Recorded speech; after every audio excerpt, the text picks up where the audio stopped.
Good day, ladies and gentlemen, and welcome to the SNN Network Summer Virtual Event. Our next presenting company is Body and Mind Incorporated. It is now my pleasure to turn the floor over to your host, Michael Mills, CEO of Body and Mind. Sir, the floor is yours. Hey, thank you very much, and I appreciate everyone taking some time to learn about Body and Mind and the U.S. cannabis space. So we have a disclaimer here, obviously challenging to read in its entirety here. If you want to go to our website, you can certainly go into the details of our disclaimer. We will be talking about forward-looking projections, and please, if you have any questions about this disclaimer, visit our website and the presentation on our website. So just a quick overview of Body and Mind. We started roughly 6 years ago in Nevada. Nevada was an early state that opened as a medical state and then very quickly moved to adult use. In Nevada, we have cultivation, production, and manufacturing. And because we've been in there since the state opened up, we have great relationships with many of the dispensaries and a well-known product line across flower, oils, extracts, and edibles. The next state that we moved into was Ohio.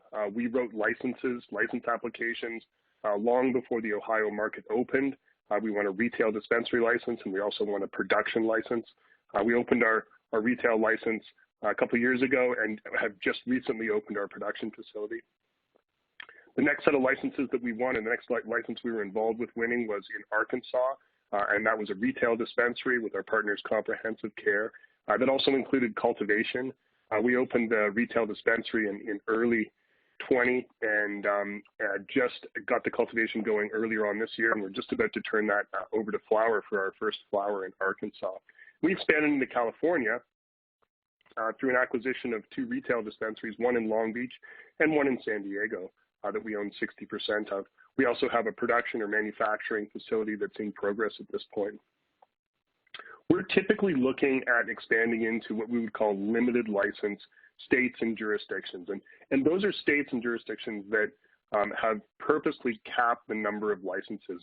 And what we've seen in some states and some parts of North America is a different strategy, and that is to have a lot of licenses, really almost an unlimited number of licenses granted. And those are not states that we have focused on. So we really like the states we're in because of the limited license environment.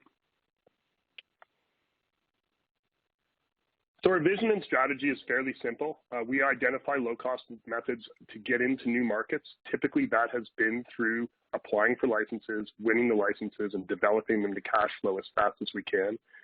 We're always looking at optimizing not just our opportunities, but when we look at acquisition opportunities, we find ways to bring our experience to those opportunities and generate more revenue and EBITDA out of current operations. Because of our experience in the industry, we've been in business here for roughly 6 years, and we have a deep management team with a ton of cannabis experience. We're able to go in and assess opportunities very quickly and understand if they're opportunities that we want to go after, and also understand the value and really the larger market and the opportunity in that market. We have a good track record of executing both through winning licenses and making acquisitions and moving those acquisitions forward quickly. So getting into a bit of detail on each of the markets that we're in. In Nevada, again, we started roughly 6 years ago. Now, the Nevada market has gone through some real hiccups, and most markets have gone through some hiccups during COVID. When COVID came along, they actually closed a lot of the dispensaries for in-person attendance. And we saw a very small drop in sales. And as travel has come back, Vegas has been one of those destinations that a lot of people have really moved to travel to. And we've seen just a huge uptick in sales and a huge uptick in cannabis sales across the state. Our operations in Nevada are cash flow positive. We have license agreements with national brands. We have roughly 70 SKUs. And, some of these SKUs are SKUs that we launched when we were medical, 6 odd years ago. And I think that we've developed a reputation in the Nevada market for consistently producing top quality flower, coming out with new strains that are appealing to our buyers and the dispensaries in that market, and really making sure that the product that comes out of our facilities, whether it's cultivation or manufacturing production, is top shelf. Roughly a year ago, or just over a year ago, we split our licenses. So we had a cultivation and a production license that was being operated in the same building. We moved the production, which is oils, extracts, in a kitchen, and edibles, into a new production facility, and started to build out the remainder of that space in the old facility with new flowering rooms. So we're seeing a bump in our flower sales from that, and some of that flower is just starting to come into the revenue stream right now. Our production facility is ramped up to do various types of extractions, generally BHO, edibles, and we have some great edible products such as a pretzel bites and oils as well.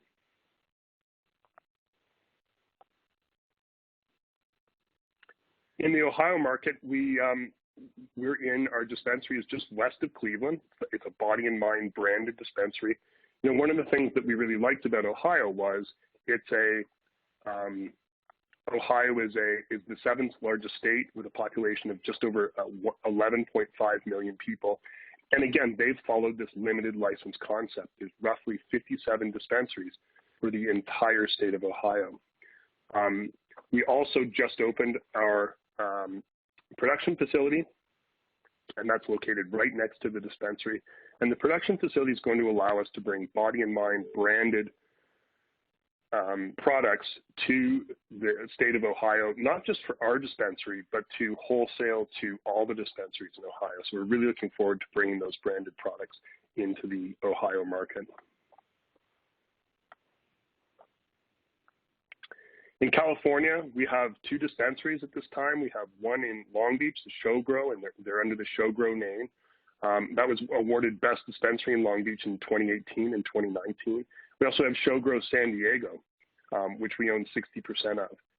Show Grow San Diego, we bought the license and built that out and got it open just in time for COVID. And we're really starting to see more travel in the California market. Obviously, both Long Beach and San Diego are travel destinations. When we look at the San Diego market, we really like that market because, again, they've limited the number of licenses in that market. And I believe there's roughly 16 licenses for the entire city of San Diego. We're also in the process of setting up our own manufacturing facility. We've taken a lease on a location in California. We had been manufacturing with a third party under another licensee in that state, and have elected to go and set up our own facility. We're really looking forward to getting that set up and bringing Body and Mind branded products back to the state.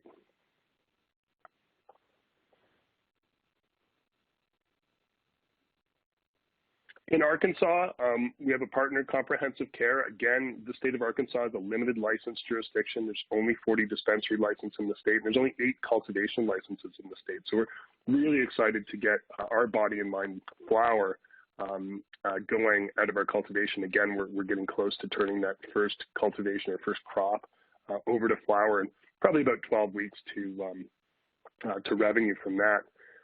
We opened that dispensary in Arkansas in April of 2020, again, just in time for COVID. We've actually awarded the best dispensary in Arkansas by choice by a group called Art420.com.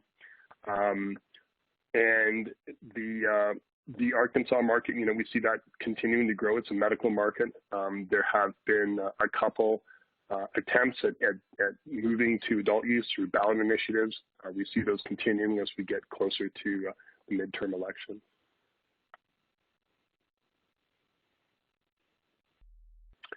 I'll just give a quick overview on our financials. Our last reported quarter, which we have an offset fiscal year end. Our fiscal year end is actually July 31st.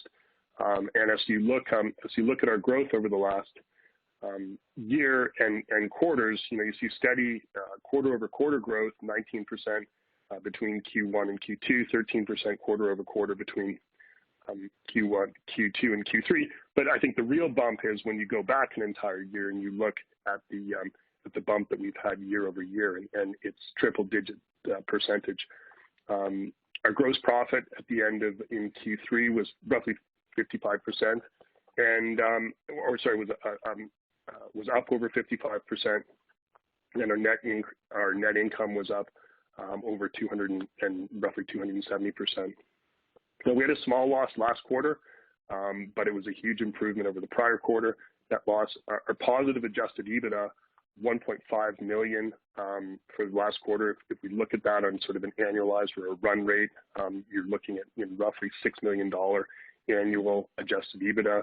And if you look at our $7 million revenue from Q3 and run that out, you're looking at the roughly $28 or $30 million in run rate. One of the things that obviously we look towards as far as growth opportunities is our current organic growth opportunities, and that is our every one of our facilities increasing revenue and moving the business forward. But we're also looking at bringing things like our Ohio production online. That literally came online roughly a month ago. We haven't shown any revenue from that. We expect that to ramp up nicely going forward. In Arkansas, I mentioned that we're just about to flip to flower there. We should see first revenue from that Arkansas facility probably in 10 to 12 weeks. And when we look at Nevada, now that we've taken over the entire original facility with flowering rooms, we expect to see that have some ads, just general organic ad. In addition to that, we're looking at acquisition opportunities. We've recently were selected in the Illinois lottery, which is just a huge accomplishment for us. We applied for licenses with a social equity partner in Illinois roughly 2 years ago, and that process has taken a while to wind its way through. They had a lottery a couple weeks ago.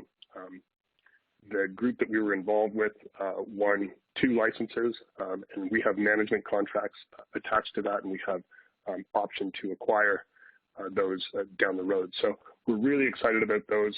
Chicago licenses have generally been fairly lucrative, and those dispensaries have done well historically.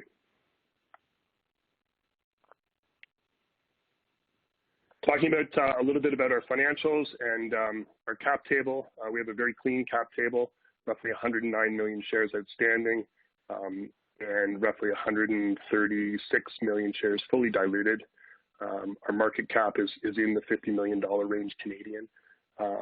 Options outstanding are about just over 9 million, and warrants outstanding, which are generally at $1.50. There's a small number of $1.25 Canadian warrants.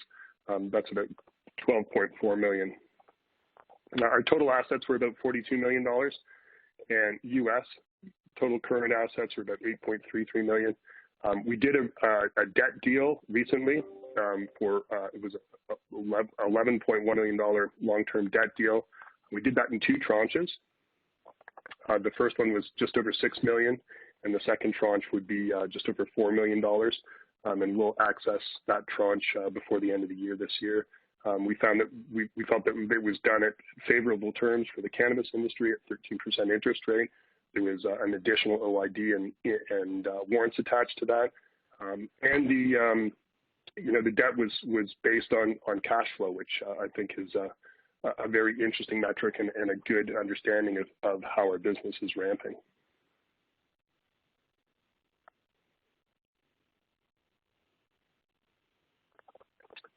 So why Body and Mind? We continue to have near-term revenue growth, well capitalized, certainly with the debt deal. We have a tight capital structure with just over 109 million shares outstanding.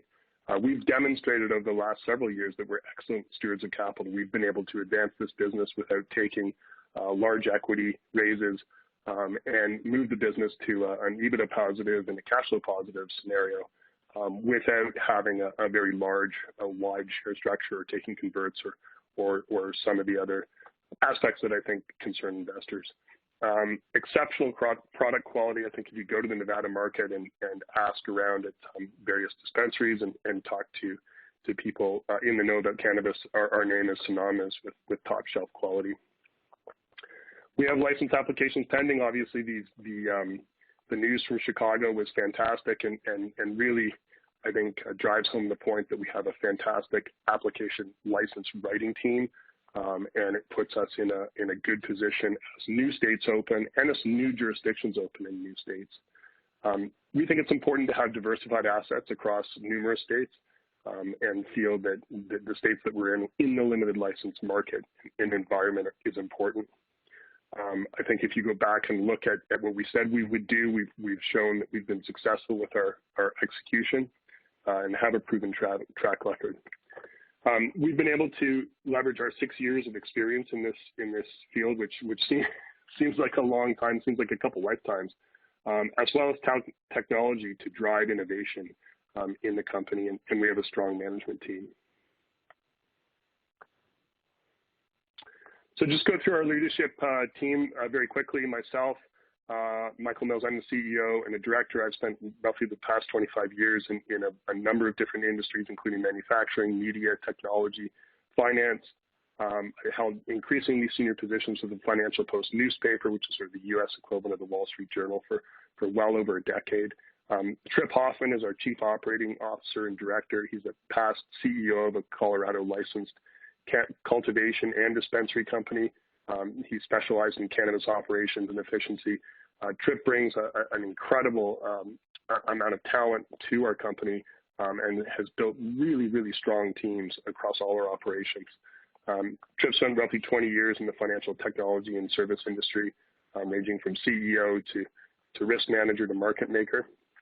And Trip's got a PhD for Purdue in physics, and so he brings a lot of really, really key skills into this business and has been a great driver of our growth.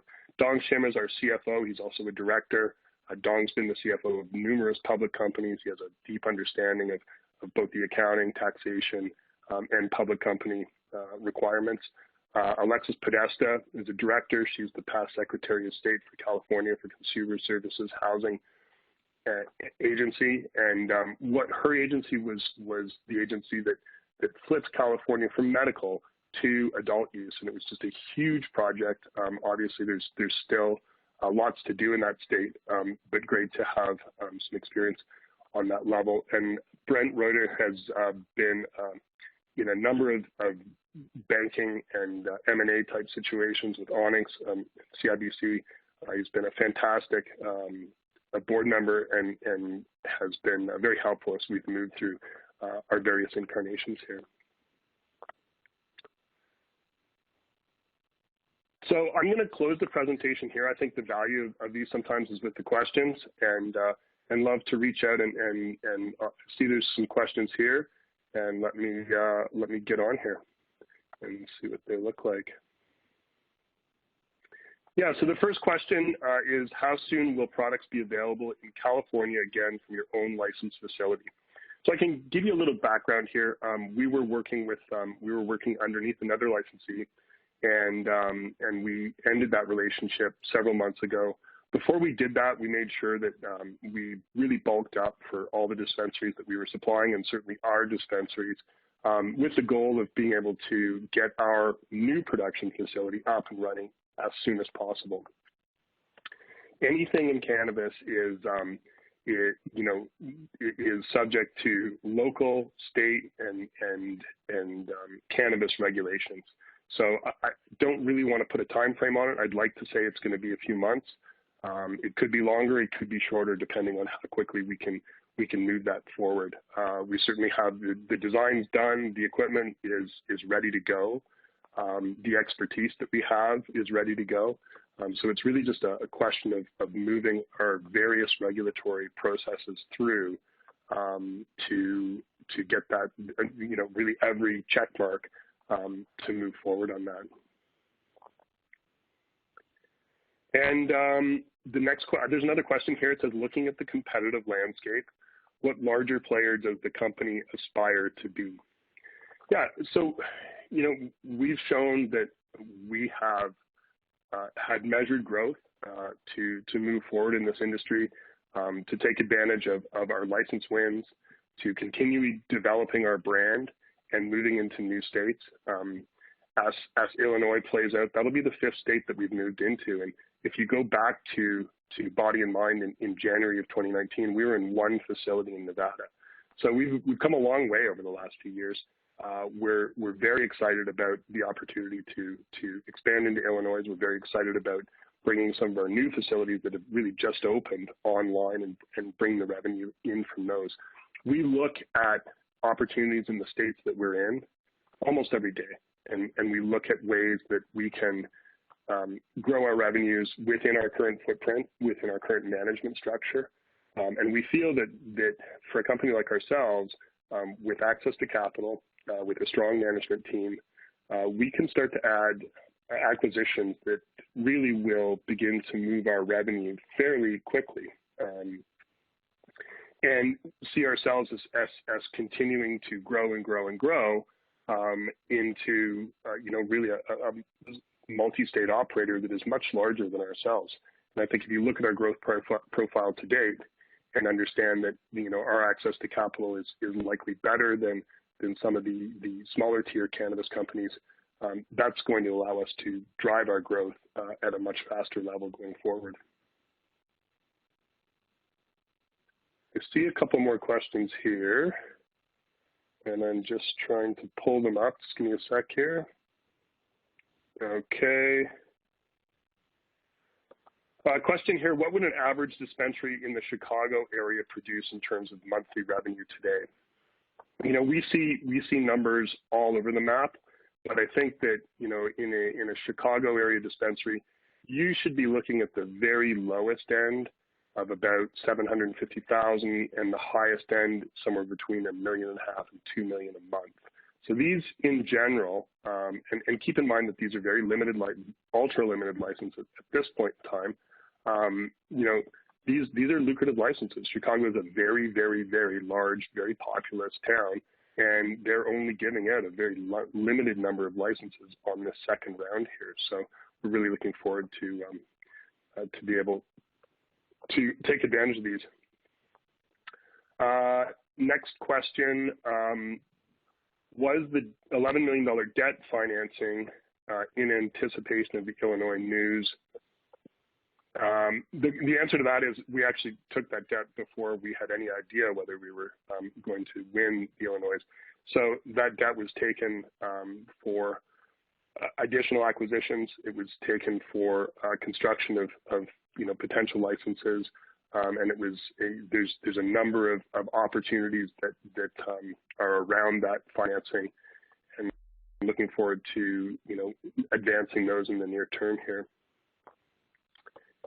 And a couple more questions. What is Body and Mind focusing on for increased in revenues? Is it dispensaries, production, white label, or branded?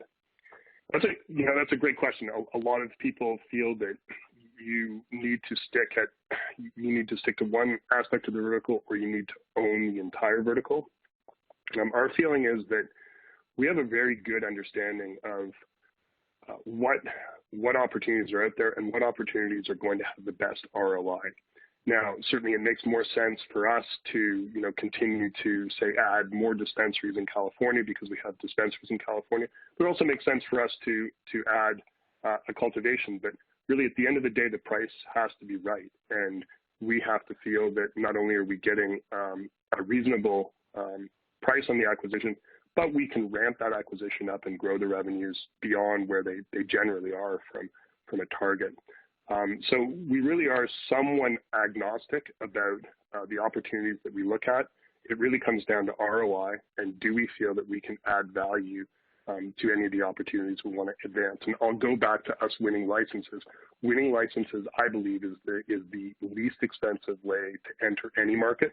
You're generally winning them when the market is opening for the first time or opening sometimes for the second time, and you're not paying for them. You pay a fee for the license application and the team who does a great work at this. But when you look at winning a license versus paying $5, $6, $10 million to buy your way into a state, winning a license has always been a great generator of ROI. Another question here, what excites you most with Body and Mind looking into 2022? I think that we all went through a lot of challenges in 2020 with COVID. It's still going on in many places, but we're starting to see travel resuming to Las Vegas. We're starting to see travel resuming to San Diego, to Long Beach. We're seeing opportunities in new states open up. I mean, I think at one point in time, and some of these have backed up, it looked like there was going to be 5 or 6 states that were going to legalize. Again, some of those have backed up. The pace of legalization in the United States seems to be increasing. And as more states come online, as more states develop either a medical or adult use program, we feel that we've got the experience and the know-how to enter those states, hopefully through a license application win. We also see increased opportunity for us to access capital to take advantage of acquisition opportunities, not just in new states, but in states that we're in, to support our current infrastructure. And we have a great team and a great infrastructure. I feel like if you go and look at the products that we create, we've won a whole plethora of awards for both our flower and for our extracted products. Our team does a fantastic job, and we've got the ability to export that into new markets and continue to build the company. I don't see, there might be one more question in here that we can sneak in before the end. Give me 1 second. Can you provide, I got one more question here. Can you provide an idea of when your year-end financials will be presented? So I did mention earlier that our financials, our fiscal year-end is July 31st, so it's a little bit offset than standard fiscal year-ends. We'll typically report that by mid-November at the latest, and we're really looking forward to getting those numbers out. So I don't see any other questions here. I do want to thank everyone for taking the time to learn more about Body and Mind. I will stress that I think that the U.S. cannabis landscape is a very exciting place to be. If you look at our growth over the last few quarters, and you look at the growth of a lot of the major multi-state operators in the last 4 quarters, you're looking at an average growth rate of sort of 15% per quarter. And that's just a fantastic growth rate for any industry. And we see continued opportunity with the U.S. cannabis space. Thanks very much, everyone. And if you have any questions, please feel free to reach out directly. Thank you, ladies and gentlemen. That does conclude the Body and Mind presentation. Thank you for joining us. You may now disconnect your lines and have a wonderful day.